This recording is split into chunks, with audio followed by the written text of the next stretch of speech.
Hello student, welcome back. उम्मीद कर रहा हूँ सब लोग यहाँ पे ठीक हो गए। आज अपन ओसी का जो 11th स्टैंडर्ड का ओसी है 8 चैप्टर्स में स्टार्ट कर रहा हूँ। देखो बच्चे लोग, ऑलरेडी मैंने 7 चैप्टर्स कंप्लीट कर दिए हैं। आज अपन 8 चैप्टर्स पढ़ेंगे और यहाँ पे आपका 11th का जो ओसी पोर्शन है यहाँ पे क्या हो जाएगा, कंप्लीट हो जाएगा। अभी आपकी रिस्पॉन्सिबिलिटी है कि क्या करना है, सब वीडियोस देखने हैं और क्या करना है, लाइक करना है, शेयर करना है, सब्सक्राइब करना है। जिन बच्चों ने अभी भी क्लासेस ज्वाइन नहीं किए, अभी कोई ज़रूरत ही नहीं है ज्वाइन करने की, क्योंकि हम लोग ने ऑलरेडी एक एक लाइन आपको क्या पढ़ा है, डिटेल में पढ़ा है। अगर सपोज कि आपके कोई फ्रेंड ने, अगर सपोज कि उसको रिवीजन करना है कोई चैप्टर्स को लेके, तो आप खाली हम लोग का लिंक ही उसको क्या कर देना, शेयर कर देना। क्योंकि हम लोग ने ऑलरेडी उसी का पूरा पोर्शन पढ़ा दिया है, तो अभी क्लासेस ज्वाइन करके क्या मतलब है। क्योंकि आज भी काउंट करूँ तो आज फरवरी है, फरवरी मार्च 1-2 महीने के लिए क्लासेस इररिलेवेंट है। खाली आप फ्री में आप क्या कर सकते हो, देख सकते हो हम लोग के वीडियो। चलो शुरू करते हैं अपन 8 चैप्टर जो है इंट्रोडक्शन टू द मैनेजमेंट, कि भाई क्या पढ़ने वाले हैं उसके अंदर। देखो मैनेजमेंट के रिलेटेड है, मतलब यहाँ पे थोड़ा प्रैक्टिकल आपको क्या करना है, ध्यान में रखना है। क्योंकि आप जब भी 12th में आओगे तो वहाँ पे भी मैनेजमेंट करके एक नया चैप्टर है, इन लोग ने इंट्रोड्यूस किया था उसी के अंदर, तो कहाँ ना कहाँ हेल्पफुल हो जाएगा।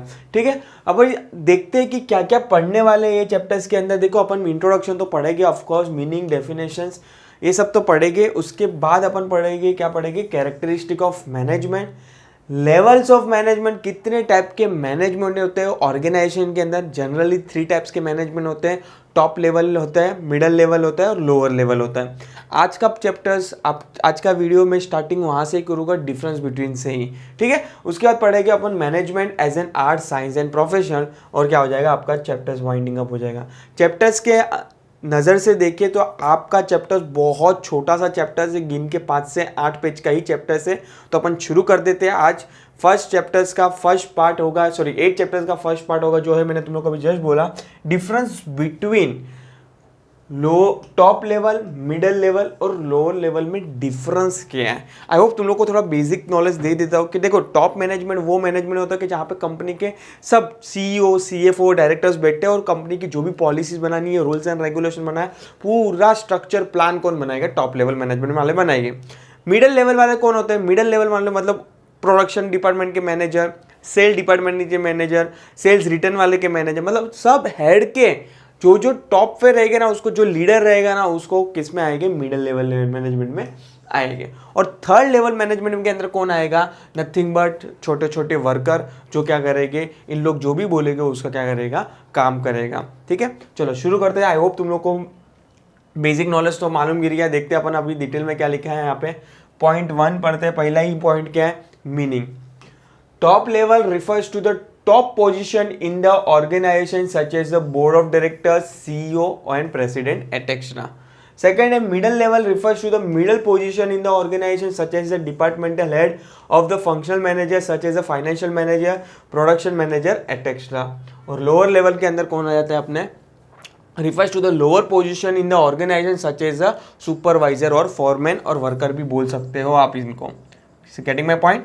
ठीक है, सेकंड पॉइंट क्या बोलते हैं, नेचर ऑफ वर्क, एक कौन से टाइप का काम करते हैं। मैंने तुम लोग को अभी जस्ट बोला कि जो भी प्लान है, पॉलिसीज बनानी है, वो कौन बनाएगा, टॉप लेवल मैनेजमेंट वाले बनाएगा। तो यहाँ पे वही चीज लिखा है, it concern with the framing a plan and policy of the organisation. मतलब टॉप लेवल मैनेजमेंट वाले जो भी है, डायरेक्टर, सीईओ, सीएफओ, क्या करेंगे, कंपनी के ऑर्गेनाइजेशन की क्या करेंगे, पॉलिसी फ्रेम करेंगे।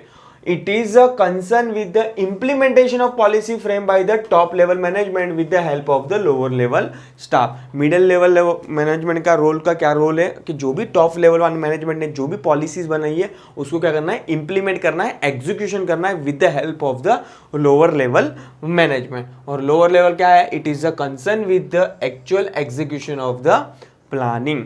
ठीक है, थर्ड बोलता है स्किल। ऑफ कोर्स अगर तुम लोग को प्लान पॉलिसी बनाना है तो तेरे को बहुत हाई स्किल, टेक्निकल स्किल होना जरूरी है। वही चीज़ यहाँ पे लिखा है कि top level management require the conceptual और decision making skill then a technical skill. मतलब आपको कंसेप्चुअल जो भी कंसेप्चुअल नॉलेज होना चाहिए वो आपको में क्या होना चाहिए, स्ट्रांग होना चाहिए, क्योंकि आपको कंपनी के बिहाफ में क्या बनाना है, ऑर्गेनाइजेशन के बिहाफ में क्या बनाना है, पॉलिसीज बनानी है।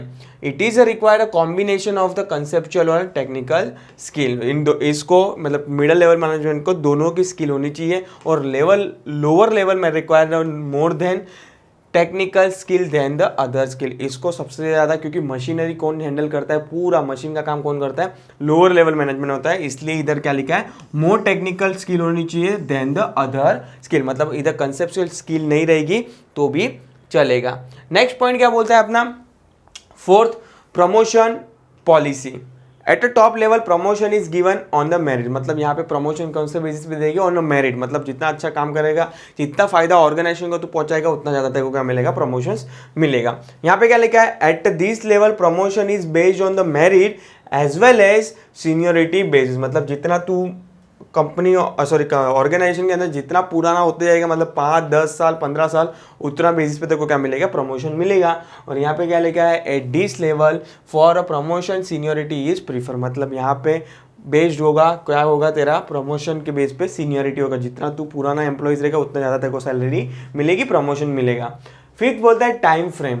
Top level consider a longer period of time that is 5 to 20 year. मतलब टॉप लेवल मैनेजमेंट में जो भी बैठते हैं, बोर्ड ऑफ डायरेक्टर हो गया, सीईओ हो गया, वो मोर देन, मतलब वो 1-2 साल के लिए काम करने तो आएगा नहीं, वर्कर तो है नहीं कि भाई 1-2 साल भी रहेगा तो काम करेगा, नहीं, इसको अपॉइंट करेगा on the base of the 5 से 10 साल, 15 साल तक क्या करते हैं, अपॉइंट करते हैं, क्योंकि उसको पूरा ऑर्गेनाइजेशन क्या करना है, हैंडल करना है। It consider a medium term that is 1 to 5 year, और it consider a very shorter period of up to 1 year. जो मैंने तुम लोग को अभी बोला कि भाई वर्कर तो 10 दिन भी आता है, 15 दिन भी आता है, बाद में चला जाता है, कुछ अच्छा जगह जॉब मिल गया तो भी चल, तो यहाँ पे ज़्यादा टाइम फ्रेम होता है, यहाँ पे सबसे कम होता है। ठीक है, नेक्स्ट है 6, responsibility.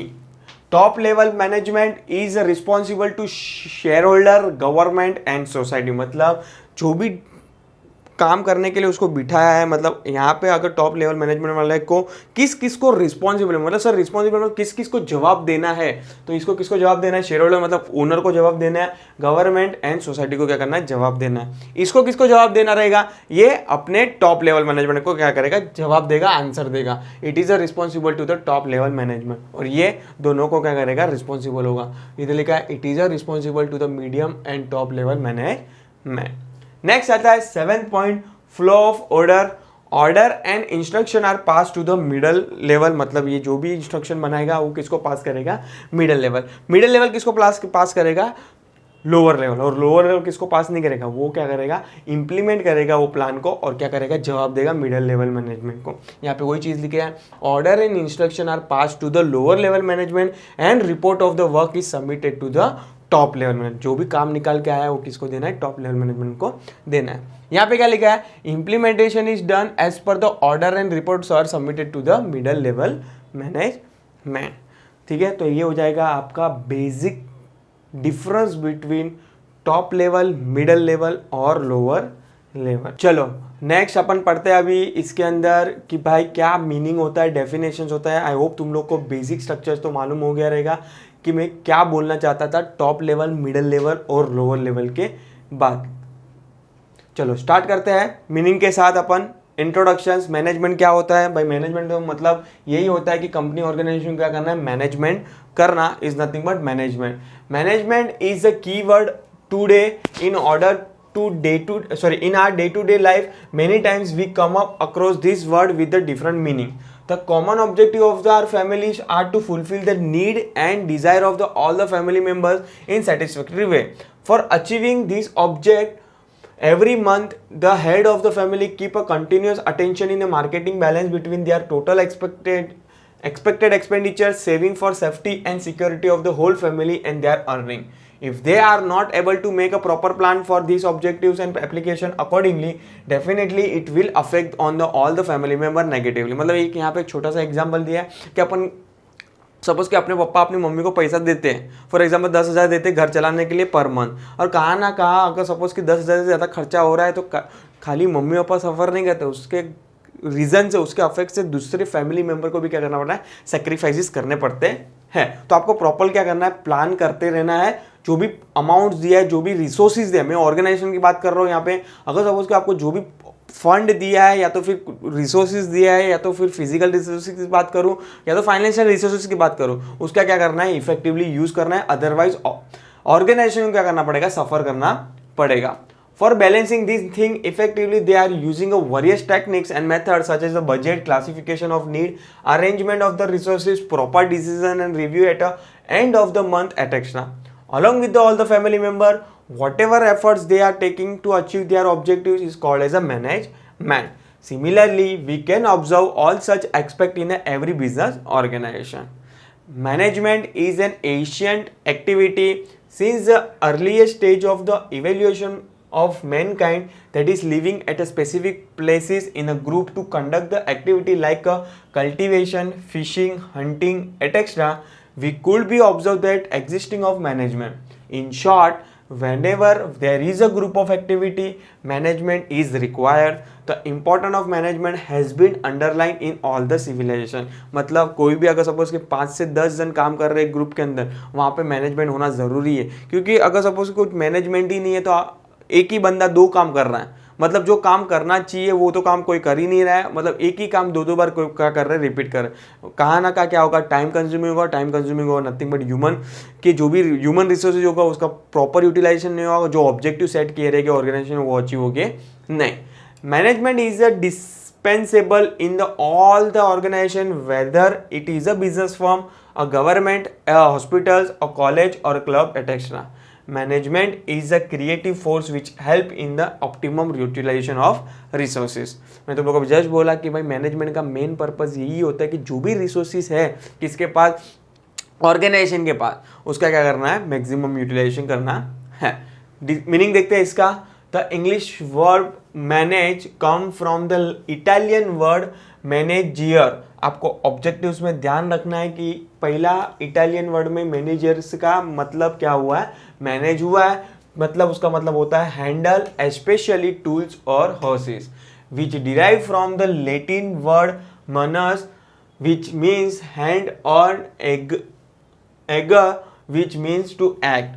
The traditional concept of management was limited to complete the activity, but in modern days, the meaning and scope of management has widened to the great extent. The exhaustive concept of the management, including a various aspects of the handling the activities, managing the human resources, and managing the situation. Management is an universal in nature. Every organization requires making timely decision, procurement of resources like a human, man, machine, material and method, and coordination of the activities, leading the people, evaluation of the performance and taking a corrective actions. On this context, it is important to know the definitions and meaning of the term management. देखो management आपके हिसाब से पढ़ लेना. देखो Henry fuel का एक definition छोटा सा दिया है, मैं पढ़ा देता हूँ तुम लोग को. हेनरी फ्यूल क्या बोलता है, to manage it is a forecast and plan, to organize, to control, and to command and to coordinate and to control. मतलब छोटा सा डेफिनेशन दिया है कि भाई जो भी चीज़ देखो ऑर्गेनाइजेशन के अगर एक्टिविटीज़ की बात करूँ, फंक्शंस की बात करूँ तो 5-6 पार्ट में डिवाइड है. आप 12th में आओगे तो भी अपन डिटेल में पढ़ेंगे, तो भी इन लोग ने इनडायरेक्टली क्या बोल दिया यहाँ पे, हेनरी फ्यूल ने बोल दिया है कि भाई ऑर्गेनाइजेशन के क्या क्या चीज़ें होती है, प्लानिंग होती है, ऑर्गेनाइजिंग होती है, स्टाफिंग होती है, कोऑर्डिनेटिंग होती है, डायरेक्टिंग होती है और कंट्रोलिंग होती है. वही लाइन उन लोग ने क्या कर दिया, 1 लाइन में क्या कर दिया, हेनरी फ्यूल ने एक्सप्लेन कर दिया. In this definition Henry Fayol has emphasis on the different functions of management to achieve the goal in the systematic manner. While doing the given task, employee need a proper direction about how to work, and coordinate of all the activity is also equally important. 3-4 authors ने definition दिया. आपको जिसका भी easy लग रहा है आप क्या कर सकते हो, लिख के आ सकते हो एग्जाम के अंदर. चलो पहला क्वेश्चन चालू करते हैं. इसके अंदर कैरेक्टरिस्टिक ऑफ मैनेजमेंट, ये पार्ट के लिए एक क्वेश्चन पढ़ते हैं और यहाँ पे पार्ट को क्या करेंगे अपन वाइंडिंग अप करेंगे. देखते क्या लिखा है, क्या क्या कैरेक्टरिस्टिक है मैनेजमेंट के लिए. 1 by 1 अपन देखते हैं. Characteristic is nothing but significant भी आप बोल सकते हो इसका, कि क्या सिग्निफिकेंस है किसके, मैनेजमेंट के. Management has a following characteristic. पहला ही है management is a goal oriented. भाई अपन मैनेजमेंट करते क्यों है. फॉर एग्जांपल अपन सपोज कि फॉर एग्जांपल आज कल अपना कुछ वेडिंग प्लान है या तो फिर टूर जाना है अपने को, तो अपन क्या करते हैं, पूरा मैनेजमेंट करते हैं, प्लानिंग करते हैं। Planning is nothing but management. करते क्यों है कि अपना प्रॉपर क्या हो, एग्जीक्यूशन हो, और जो अपन ने गोल किए सेट वो क्या हो, अचीव हो। तो ऑर्गेनाइजेशन के अंदर भी सेम ही है कि भाई प्लान करने का, मैनेजमेंट करने का, प्लानिंग करने का, ऑर्गेनाइजिंग करने का मेन पर्पज यही होता है कि जो भी गोल सेट किया है ऑर्गेनाइजेशन ने उसको क्या करना है, अचीव करना है। तो पहला कैरेक्टरिस्टिक ये हो जाएगा आपका। Management is a purposeful activity. यहाँ पे क्लियरली लिखा है पर्पसफुल, मतलब कोई तो कुछ तो उसमें क्या होगी, बात होगी, तो ही आप क्या करोगे, मैनेजमेंट करोगे। Which is a done to achieve the specific goal. When the organization achieve the goal, it is called as a successful of that organization. This success depend on the proper management of all the resources. For example, a game is played to win, a business is carried on a profit, the government functions to look after the overall administration of the country, etc. These goals are the decide before the conducting of the activity, and manager take the efforts to achieve this goal. So management is a goal oriented activity. यहाँ पे 2-3 example भी दिया, भाई अपन game खेलते क्या के लिए खेलते, जीतने के लिए। दूसरा एग्जांपल यहाँ पे दिया है कि बिजनेस करते किसके लिए, प्रॉफिट अर्न करने के लिए। गवर्नमेंट कुछ काम कर रही है किसके लिए, कि भाई जो भी अपन जो एडमिनिस्ट्रेशन वर्क होते हैं गवर्नमेंट के, जो भी फैसिलिटीज पीपल्स को मिलनी चाहिए, सिटीजन को मिलनी चाहिए, वो फुलफिल हो। तो सबके अपने अपनी ऑर्गेनाइजेशन के हिसाब से क्या होता है, गोल्स होते हैं। सेकेंड पॉइंट बोलता है management is an group activity. ये तो अपन ने मीनिंग में भी पढ़ा था कि भाई management is a group activity. अगर यहाँ जहाँ पे एक से ज़्यादा बंदे लोग आ जाते हैं, 2 या 3 बंदे आ जाते हैं, तो वहाँ पे मैनेजमेंट करना अनिवार्य है, मतलब कंपलसरी है। क्यों, वरना एक ही बंदा एक ही काम करेगा, time consuming, human resources consuming, कहाँ ना कहाँ ऑर्गेनाइजेशन गोल अचीव होगा नहीं। Management is done for coordination of the all the resources effectively and efficiently. The activities are done by team or a group under the guideline of the management. We have seen this in the definition of the management, that the management means getting things done through the others as well as the decisions are taken by the group. That is the shareholder or a board of director of the organization for a group, that is employee. Third बोलता है management is an intangible. ये क्या बोल दिया sir, intangible का मतलब क्या होता है। देखो टेंजिबल मतलब वो चीज जिसको आप टच कर सकते हो, फील कर सकते हो। जैसे कि बोर्ड है, यहाँ पे मैं टच कर सकता हूँ, यस, फील कर सकता हूँ, यस कि हाँ ये बोर्ड है, उसको बोलोगे टेंजिबल असेट। इनटेंजिबल का मतलब क्या होता है, जिसको आप ना देख सकते हो ना टच कर सकते हो, खाली फील कर सकते हो कि भाई हाँ ये सब प्रॉपर हो रहा है। सपोज कि फॉर एग्जाम्पल ऑर्गेनाइजेशन, अपन ऑर्गेनाइजेशन की बात नहीं कर रहा, पर्सनल लाइफ की बात कर रहा हूँ। सपोज कि फॉर एग्जाम्पल वेडिंग एनिवर्सरी होती है, वहाँ पे अपन मैनेजमेंट वाले की टीम को बिठाते बुलाते और बोलते पूरा management wedding anniversary event management आपको करना है। अपन देखते कि पूरा जो भी इवेंट्स होता है प्रॉपर चला जाता है, प्रॉपर कंप्लीट होता है टाइम टू टाइम। वो फील होता है अपने को कि हाँ भाई सब प्रॉपर मैनेजमेंट हो रहा है, पर अपन मैनेजमेंट को टच कर सकते हो नहीं। तो नेक्स्ट पॉइंट हो जाएगा management is an intangible. Management is not a separate functions of the organization. These are the collective efforts of the manager or a group or leader. Management is a continuously working on the synchronization of the planning, organizing, decision making, directing and controlling, which cannot be seen physically. However, the result of best management can be experienced in the form of the increasing profit, smooth functioning of the organization, achievement of desired goal. Of course, management करने का main purpose यही होता है कि company को क्या मतलब फायदा पहुंचे, जो भी डिसीजन ले रहे हैं ऑर्गेनाइजेशन के पर्सपेक्टिव से ले रहे हैं, जो भी ऑब्जेक्ट सेट किया है, जो भी डिजायर सेट किया है, वो क्या फुलफिल हो। फोर्थ बोलता है management is a continuous process. अभी ये क्या बोल दिया, ए भाई तुम लोग सपोज कि फॉर एग्जांपल मैं अपनी पर्सनल लाइफ की बात कर रहा हूँ। सपोज कि आज का जो प्लानिंग है, आज यहाँ पे स्टॉप कर दो कि भाई आज का इवेंट पूरा हो गया, आज का खत्म। अपन कल का एडवांस प्लानिंग कर ले कि भाई अभी कल क्या करना है। जैसे कि एग्जाम्स आती है तो अपन क्या करते हैं कि भाई प्रॉपर प्लानिंग कर लेते हैं। तो अपन एक ही दिन में सब पढ़ लेते नहीं, अपन एक 1 by 1 एक सब्जेक्ट को क्या करते हैं, टारगेट करते हैं और क्या करते हैं, प्लानिंग करते हैं, ऑर्गेनाइजिंग करते हैं। तो कहाँ ना कहाँ मैनेजमेंट एक क्या है, कंटिन्यूस प्रोसेस है। पर्सनल लाइफ की बात करूँ या तो ऑर्गेनाइजेशन लाइफ की बात करूँ, ऑर्गेनाइजेशन के अंदर सपोज कि एक टारगेट अचीव हो जाए तो वहाँ पे बैठ नहीं जाते उन लोग। बाद में उन लोग का नेक्स्ट टारगेट क्या होता है, सेट होता है, और पीछे जो टीम होती है वो क्या करती है, टारगेट सेट करके रखती है और उसको क्या करना है, प्लान और एग्जीक्यूशन पॉलिसी जो टॉप लेवल मैनेजमेंट ने बना के रखी है उसको क्या करना है, इंप्लीमेंटेशन करना है। मतलब कहाँ ना कहाँ मैनेजमेंट एक क्या है, कंटिन्यूअस प्रोसेस है। अगर एक दिन भी ऑर्गेनाइजेशन एकदम प्रॉपर मैनेजमेंट नहीं होगा तो करोड़ों का नुकसान हो सकता है। तो कहाँ ना कहाँ मैनेजमेंट बहुत ज़्यादा जरूरी है, ऑर्गेनाइजेशन की बात करूँ और पर्सनल लाइफ की भी बात करूँ तो। ठीक है, management is a continuous process. Continuity is an integral part of the management. It is essential throughout the life of the organization. Management is necessary to begin the activity, to run the activity smoothly and to control the activity. This is a never ending process. मैंने क्या बोला कि भाई ये कभी भी बंद होती नहीं है. कौन सी एक्टिविटी? Management activity.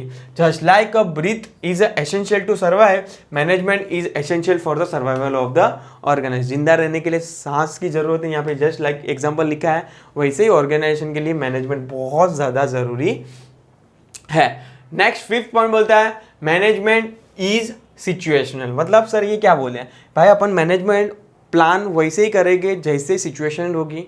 अभी सपोज की बात कर रहा हूँ, 3 साल पहले जो प्लानिंग कर रहे थे और अभी जो due to covid, after covid की बात करूँ, बिफोर कोविड और आफ्टर कोविड की बात करूँ, तो जो प्लान एंड पॉलिसी पहले अपन इम्प्लीमेंट कर रहे थे वो same plan and policy during Covid में अपन इम्प्लीमेंट कर रहे हैं. नहीं, पहले सपोज कि फॉर एग्जाम्पल ऑर्गेनाइजेशन का 50 जन का स्टाफ था, 50 जन को अपन बुलाते थे, बट आफ्टर कोविड 50 जन को नहीं बुला सकते, अपन 25 जन को बोलते थे. मतलब कहा ना कहा 50% वर्क फ्रॉम होम करते, 50% क्या करते हैं ऑर्गेनाइजेशन में आके का.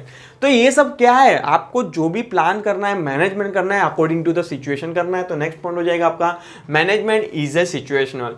Management including the technique like a forecasting which help in taking a timely and appropriate decision to handle the particular situation. So definitely the decision should be based on the some principle, technique and theory of management. While taking a decision, situation proprietary and conditions are taken into consideration. The technique useful in a one situation may not be used in a another situation. यहाँ पे clearly बोला है कि जरूरी नहीं कि जो भी टेक्निक आप इस साल यूज कर रहे हो वो सेम टेक्निक आप नेक्स्ट ईयर यूज करोगे. अकॉर्डिंग टू सिचुएशन वो टाइम पे जो होगा वो हम लोग वो टेक्निक यूज करेंगे, ये टाइम पे जो टेक्निक सुटेबल है हम लोग ये टेक्निक यूज करें. तो डिपेंड करता है situation to situation.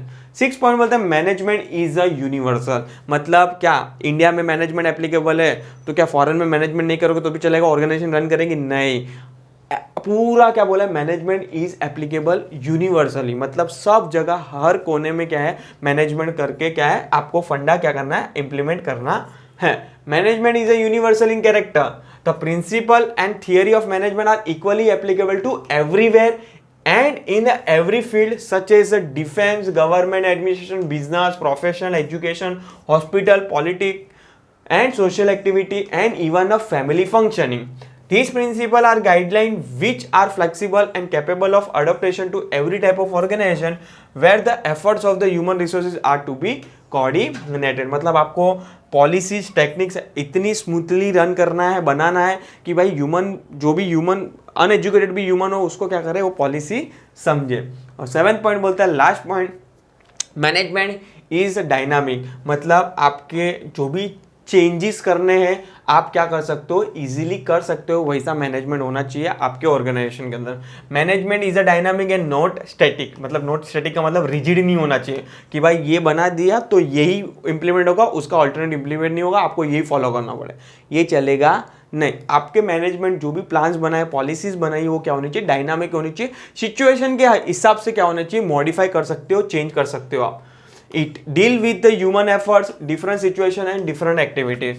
It adopt changes in the form of technological changes,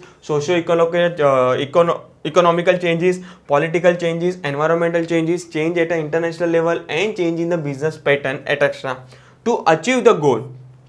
The adaptation of the computer in the place of typewriter, the financial transaction through a electronic mode, e-filing of the data are few examples which characterize that management is a dynamic. तो यहाँ पे जो अपना characteristic था किसका, management का, वो मैं ख़त्म कर रहा हूँ. 1 सेकेंड बच्चे लोग रिपीट करेंगे. क्या क्या पढ़ा, पहला management is a goal oriented. Second पढ़ा अपन ने management is a group activity. Third one is management is a intangible. Fourth one is management is a continuous process. Fifth, management is a situational. Sixth, management is a universal. और 7th अपन ने क्या पढ़ा, management is a dynamic. तो यहाँ पे ये वाला part जो 8 चैप्टर का है ये मैं क्या कर रहा हूँ, वाइंडिंग अप कर रहा हूँ. टिल टाइम प्लीज़ चैनल के लिए अपडेट रहिए. Thank you so much.